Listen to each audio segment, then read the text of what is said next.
Assalamualaikum. Selamat datang di channel Pintu Hidayah. Dalam video ini, kami ingin berbagi kisah pastor masuk Islam, setelah gagal membakar Al-Quran.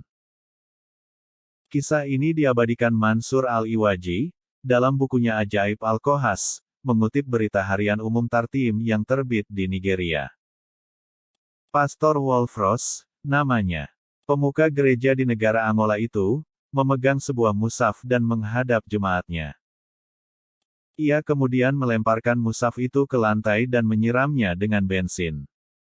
Orang-orang memperhatikannya dengan serius, saat Wolfros menyalakan korek api. Namun entah bagaimana, tiba-tiba tangannya tersulut api dari korek itu. Mungkin tadi tangannya terciprat bensin saat menyiram mushaf. Tangannya pun terbakar, sedangkan mushaf tidak jadi dibakar.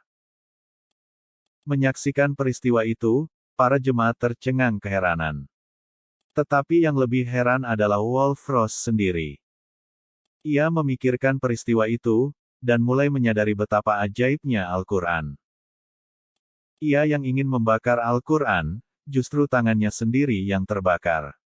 Ia yang ingin menghina dan memalukan kitab suci umat Islam, malah ia sendiri yang dipermalukan. Wolfros memikirkan peristiwa itu, keajaiban itu, dan mulai menyadari bahwa ia baru saja diselamatkan dari hal paling gila yang akan dilakukannya. Selama ini kebencian membuatnya tertutupi dari kebenaran Al-Quran. Selama ini kebencian membuatnya gelap memandang kitab suci, yang mulai diakuinya penuh keajaiban.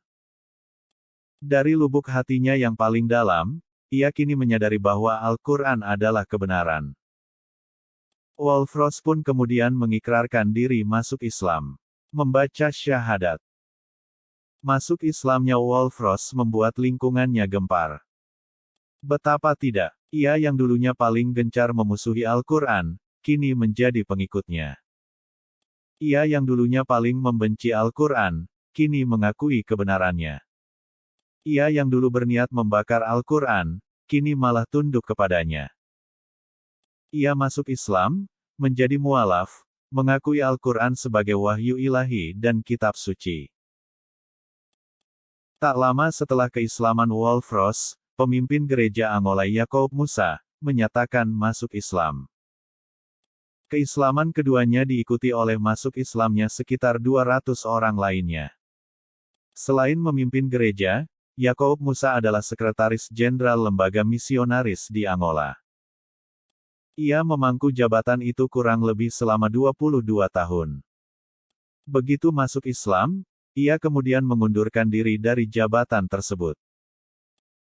Ketika pemimpin redaksi harian Tartim mewawancarainya, Yakob Musa mengatakan bahwa saat ini, sewaktu buku Ajaib Al-Kohas ditulis, ia menghabiskan waktunya untuk menyebarkan Islam di Nigeria.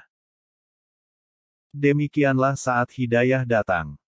Ia datang kepada siapa yang dikehendakinya dengan berbagai cara yang kadang tak pernah kita duga. Saat hidayah datang, dan seseorang menyambutnya dengan sepenuh hati, Allah pun mengubahnya dengan segera. Ia yang tadinya membenci Islam menjadi sangat mencintainya. Ia yang tadinya memusuhi Islam, kini menjadi orang yang membelanya. Ia yang tadinya memprovokasi orang lain agar menjauhi Islam, kini berubah menjadi dai yang menyeru manusia untuk beriman kepada Allah Subhanahu wa Ta'ala.